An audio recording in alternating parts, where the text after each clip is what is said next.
My name is Maren Caldwell, and I turned 16 on the night my family decided I didn't belong to them anymore. One moment I was standing in front of a cake I never asked for, and the next a cold smear of frosting slid down my cheek as the room erupted in laughter. Someone grabbed my wrist. Another voice hissed for me to stop embarrassing everyone. Chairs scraped, phones came up to record, and the celebration twisted into something cruel. Before I could breathe, a hand shoved my shoulder and I was dragged toward the front door like a problem they were tired of hiding. The lock clicked behind me, and then hard and sudden I was thrown down the front steps like trash. The storm swallowed me instantly. Rain hammered my face, icy and violent, the kind that stings like needles. The wind cut straight through my soaked jacket as the temperature dropped to -9 degrees, and within seconds I was drenched, shaking so hard my teeth clacked together. The laughter inside blurred with the storm until everything felt distant, unreal. I walked for blocks with no idea where to go, just moving to stay warm, to stay upright. When the streetlights thinned out, I reached the same corner I always passed after school. The old man with one leg sat where he always did, hunched beneath a ripped poncho. I pulled the last few crumpled bills from my pocket and dropped them into his cup. For the first time, he looked up, eyes sharp, almost too clear for someone living on the street, and whispered, "Tonight is different. Tomorrow you'll see." If you're watching this from somewhere cold tonight, drop your city in the comments and subscribe so you don't miss what happened next, because everything changed after that whisper. And I didn't know it yet, but the real storm was only beginning. Morning light crept over the rooftops as I kept walking, my clothes still heavy and cold against my skin. Every step felt off balance, like my body was moving on its own, while my mind tried to make sense of everything that had collapsed overnight. I had no plan, no direction, and nowhere to land. All I had was the crumpled cash in my pocket, $68, barely enough to last a day, so I headed toward the outskirts of town, where the cheapest places usually were. The first motel I found looked like it hadn't been touched since the 90s. The sign flickered, half the bulbs dead, and the front office smelled like stale cigarettes. The clerk didn't ask questions. He slid a metal key across the counter after I paid in cash, and I walked down a narrow hallway with peeling wallpaper and carpet that felt damp under my shoes. Room 14 had a broken lamp, a window that wouldn't close all the way, and a lingering odor of mildew, but the lock clicked solidly when I turned it. That was enough. I curled up on the thin mattress without changing, exhaustion pulling me under before I had time to think about what came next. When I woke, the weak sunlight slipping through the curtain made it impossible to tell how long I'd been asleep. My head throbbed from the cold and the night before, but I knew I couldn't stay in that room. I needed to move to figure out the next step, so I headed back toward the stretch of road where I usually saw the old man. He was already there, sitting at the edge of the sidewalk as if he'd been waiting. I hadn't told him anything, but the way his eyes followed me made it feel like he understood too much. I stood in front of him, unsure what to say, when he tapped the concrete beside him with a slow, deliberate motion. I leaned closer so I could hear him. "There's a blonde kid who's been hanging around," he murmured. "He watches where you go. Has been for weeks." The words hit harder than I expected, sending a new kind of cold through me. I glanced around the street, the parked cars, the people walking by. Nothing stood out, but the unease settled deep in my stomach. "Why would anyone follow me?" I asked quietly. The old man didn't answer. He just watched the traffic roll past, his jaw tightening as if he knew more than he should. For the first time, I felt the edges of something bigger closing in around me. And with the last of my money running out, I realized I had no choice. I needed a job that very same day if I wanted any chance of surviving. Once I realized I couldn't stretch $68 any further, I went straight to the first place that might hire someone without paperwork or questions. Circle K sat on the edge of a busy intersection with a steady flow of night shift workers and truck drivers coming in and out. I asked the manager if he needed help, and he barely looked up before handing me a form. 10 minutes later, I had a uniform shirt that didn't fit, and a schedule from 10 at night to 6 in the morning. My days flipped upside down. I slept when the sun was high, dragged myself out of bed. In the afternoon, walked across town as the sky dimmed and clocked in before the evening rush. After wiping counters, restocking shelves, and ringing up customers who barely noticed me, I bought whatever was on the clearance rack, usually a stale sandwich or an expired snack bar, and headed back to the motel with just enough left to cover another night. Every shift I put aside a few dollars for Jonas. It wasn't much, but it made me feel like I hadn't completely vanished from the world. Around the third night, I noticed a gray pickup parked across the street. Older model, dull paint, one headlight dimmer than the other. It faced the store's front windows, and the driver never stepped out. The engine stayed off yet. The truck lingered nearly an hour. I tried to ignore it until it returned the next night. Same spot. Same angle toward the door. Same unmoving silhouette behind the windshield. By the fourth night, the truck pulled closer. The headlights flicked on at random intervals, sweeping across the lot until the beam landed directly on me as I tossed trash into the dumpster. The light held on me just a moment too long. I forced myself to walk back inside with steady steps, even as my pulse hammered. I kept telling myself it could be anyone. Someone waiting for a friend, a bored local, an insomniac with nowhere to go, but that fell apart when I began noticing a figure near the far fence at the end of my shift. He didn't move, didn't pretend to be doing anything, just stood there facing the store like he was tracking the exact moment I would step outside. I varied my exit times. Sometimes I left early, sometimes late, but the figure always showed up somewhere within sight, a silent shape waiting for me to emerge. By the time I reached the motel each morning, the tension sat deep in my chest, tight and constant. And on the fifth night, everything inside me shifted. The subtle unease I'd been brushing aside turned into something clear and undeniable. By the fifth night, unease turned into real fear. The next afternoon, I took the long way toward the corner, cutting through the neighborhood that bordered the old park. I didn't plan to stay there, but something felt off the moment I reached the entrance. Yellow tape stretched across every pathway, flapping in the cold breeze. 2 patrol cars blocked the curb, and several officers walked around with gloves and clipboards. I slowed, trying to make sense of it, until a sharp chemical smell hit the back of my throat, harsh enough to make my eyes sting. Dark stains spread across the concrete like something had been poured and left to fester. One officer crouched beside a bench, his flashlight sweeping over warped metal and crumbling stone. The rain from the night before had mixed with whatever substance had been dumped there, leaving irregular patches that looked like the surface had melted. A firefighter walked past with a sealed container, and even from a distance I caught the faint hiss of warning from the leak-proof lid. I stepped back, but one of the officers noticed me and approached. He wasn't hostile, just puzzled. He asked if I knew anything about people staying in the park overnight. I kept my voice steady as I told him I'd passed through before, but didn't know anyone who slept there. He nodded and warned me to stay clear. Someone spread corrosive chemicals around, he said. Benches ground anything they could reach. We're still figuring out how much damage was done. I thanked him and moved away quickly, my stomach tightening as I imagined the nights I'd sat on those same benches when motel money ran out. As I rounded the corner, I spotted Jonas sitting farther down the block away from the officers. He lifted his hand the moment he saw me and motioned me closer with an urgency I hadn't seen in him before. When I stepped beside him, he didn't waste time. "We need to talk," he said, his voice low. His gaze flicked toward the park as if making sure no one watched. Then he reached down and tapped the side of his prosthetic leg. A faint click sounded as he shifted a panel, revealing a tiny compartment no bigger than a matchbox. Inside was a small SD card. He placed it in my palm and closed my fingers around it. I recorded everything he whispered. Every night. Every person who came around. Especially the ones watching you. My breath caught, but I didn't ask questions.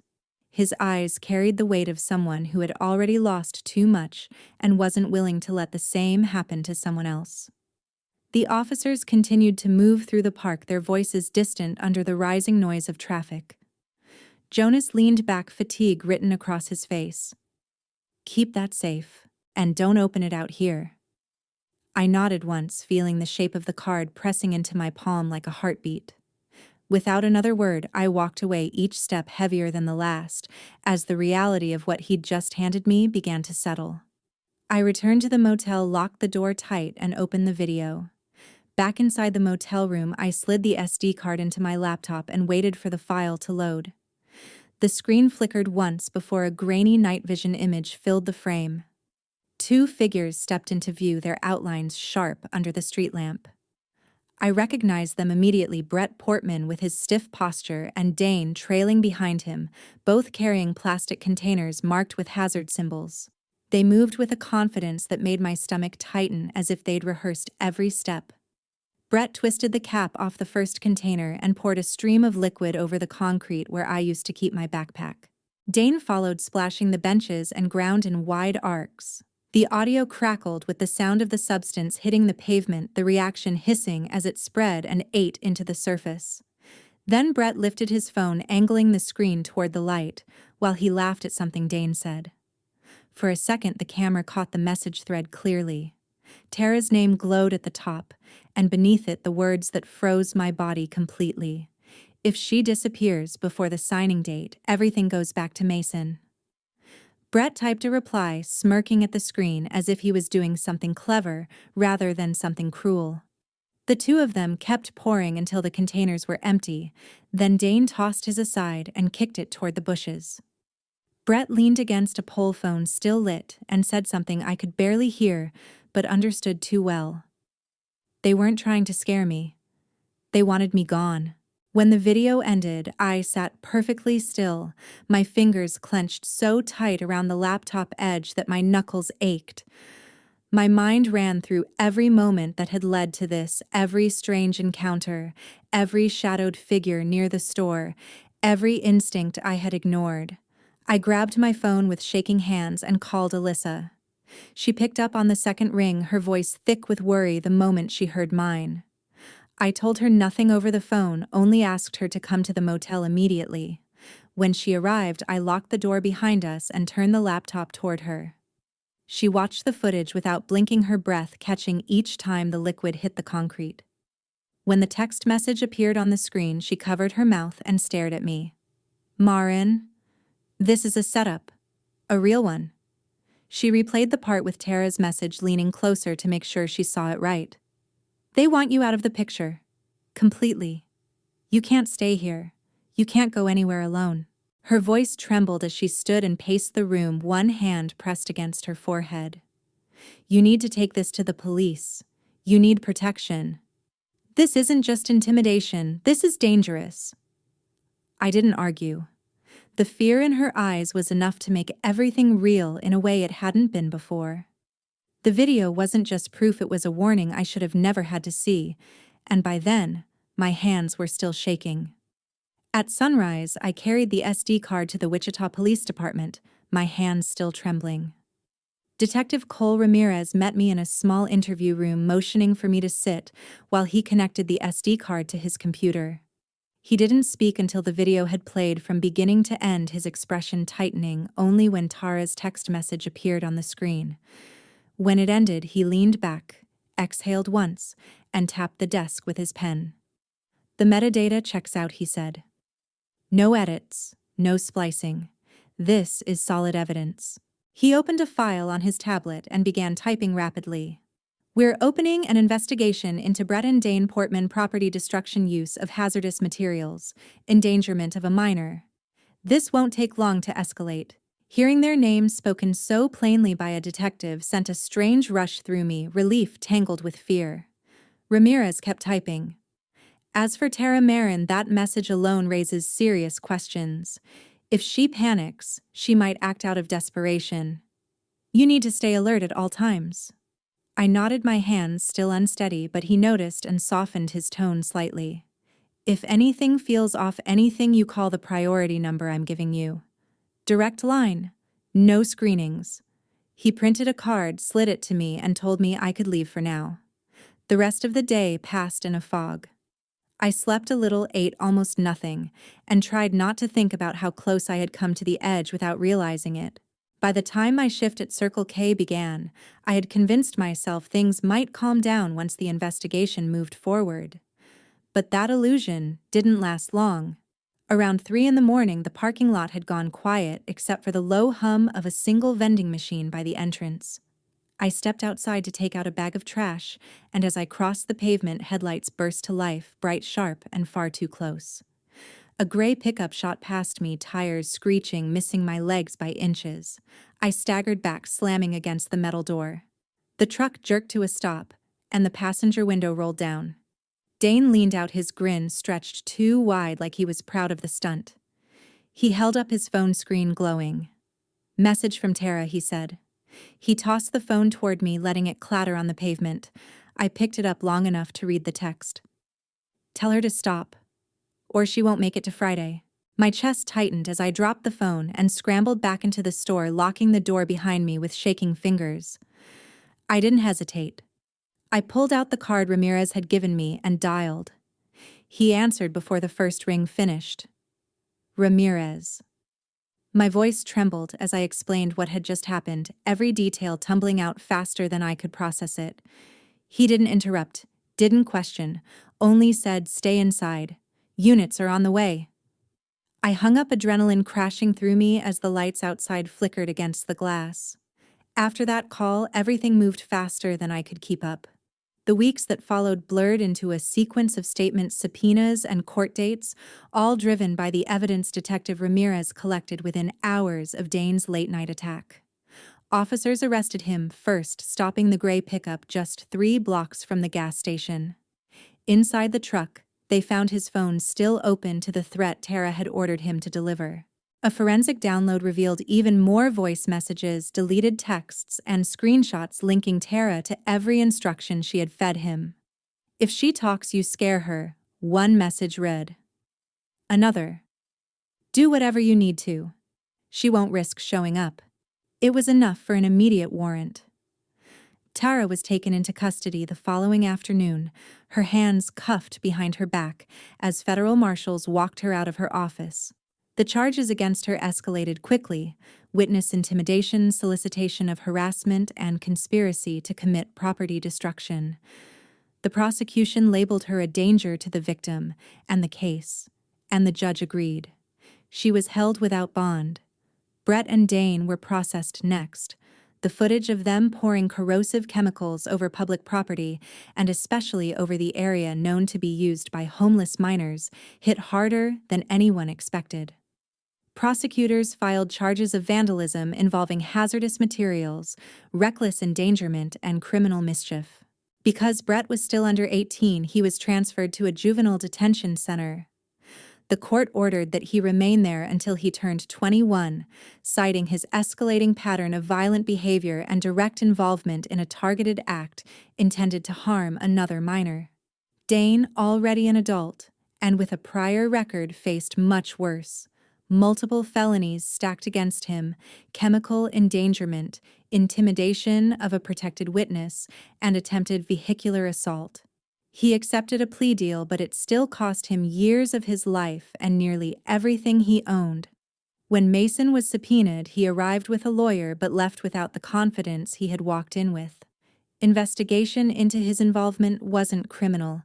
There were no messages tying him directly to the acts. But the court examined financial records, timelines, and the inheritance clause he stood to gain from "if anything happened to me." The judge ruled that he had a clear indirect interest and had failed to act to protect a minor relative despite knowing the tension surrounding the signing date. In the eyes of the family court, that was enough. Mason lost guardianship rights permanently. For the first time, he went silent. When the civil and probate hearings began, everything unfolded publicly. Tara, pale and exhausted, sat stiffly beside her attorney. Brett and Dane appeared shackled, escorted by officers in the courtroom. Ramirez sat behind me, calm but watchful, ready to step in if anything went wrong. The probate judge opened the sealed portion of my grandfather's estate documents, reading aloud what no one except the estate attorney had known until that moment. In the event that Maren Ellison is unable to claim her inheritance due to disappearance, incapacitation, or death, prior to the designated age, all assets shall be transferred not to Mason Ellison but to the Ellison Community Foundation. A murmur rippled through the courtroom. Tara choked on a breath, her shoulders collapsing as if someone had punched the air out of her. Mason stared at the floor, jaw tight, unable to lift his eyes. All their plotting, every threat, every reckless act had been built on a misunderstanding. If I had disappeared, they wouldn't have gained a cent. They would have lost everything anyway. The judge concluded the session by reaffirming the charges, the custody rulings, and the inheritance conditions. As the bailiffs moved everyone out, I remained seated for a moment, letting the reality of it all settle into something I could finally understand. When I stepped outside the courthouse, I knew my life was about to turn in an entirely new direction. Life began to settle into something quieter after the court orders were finalized, and for the first time in years, I felt the weight on my chest ease enough for me to breathe without flinching at every sound. With everything in Wichita tied to memories I wanted to leave behind, I packed my belongings into 2 suitcases and left the city with Alyssa driving beside me. She didn't ask how I felt or whether I was scared of starting over. She simply turned the radio to my favorite station and kept her hand resting lightly near the gear shift, close enough for me to feel anchored. We arrived in Kansas City just after sunset, the skyline glowing softly against the horizon. Alyssa had already arranged a small apartment for us, modest, warm, and nothing like the places I had once been forced to sleep. As soon as I stepped inside, I knew I had made the right choice. It wasn't luxury that mattered. It was safety, stability, a chance to build something from the ground up without someone waiting to destroy it. Over the next weeks, Alyssa helped me enroll in a workforce development program that specialized in technical trades. I chose automotive diagnostics not because it was easy, but because it required the kind of focus that made the noise in my head fade away. My instructors treated me like a person rather than a burden, and for the first time, learning felt like stepping toward a future instead of running from a past. I found a rhythm again. Early classes, late-night practice in the workshop, simple meals, quiet evenings. No threats, no shadows tracking my every move. No messages meant to break me. With the first portion of my inheritance finally available, I made a decision I didn't need time to think about. Jonas had protected me when he had nothing left of his own to protect, so I contacted the local Veteran Affairs office and arranged for him to be transferred into a long-term care facility designed specifically for disabled veterans. When I visited him, he sat in a sunlit common room, the stumps of his legs covered in a soft blanket, his eyes bright with the same sharp humor I had always known. "You made it out," he said quietly. "That's all I ever wanted." I squeezed his hand and promised I would visit often. And I did.